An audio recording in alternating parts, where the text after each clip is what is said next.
Tear gas and turmoil in Portland during the 100th night of racial justice protests. Demonstrators have turned out nightly here since May, when hundreds of thousands of Americans took to the streets after the death of George Floyd at the hands of Minneapolis police.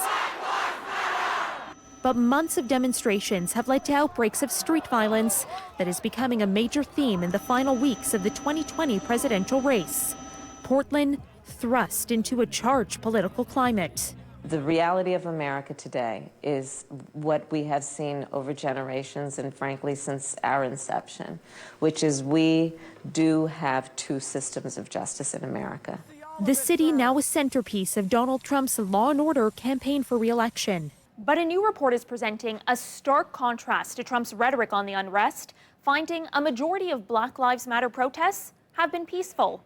A nonprofit that tracks political violence all around the world analyzed upwards of 7,000 demonstrations in the U.S. between May and August in the wake of George Floyd's death. Now, it found more than 93% have involved no serious harm to people or property.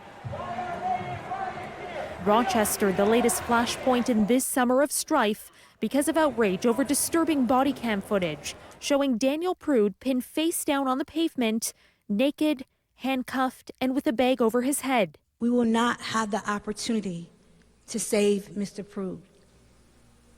I can't bring him back. None of us can. But what I do have the opportunity to ensure is that his memory creates everlasting change. New York's Attorney General announcing a grand jury will decide whether officers will face charges over the arrests that killed Prude and kicked off so much rage. It's a lot more life to live out here, man. Jacob Blake, shot and left paralyzed by police in Kenosha, calling for change this weekend from his hospital bed. It's pain, it's nothing but pain. It hurts to breathe, it hurts to sleep, it hurts to move from side to side, it hurts to eat. Please, I'm telling you, change our lives out there. We can stick together.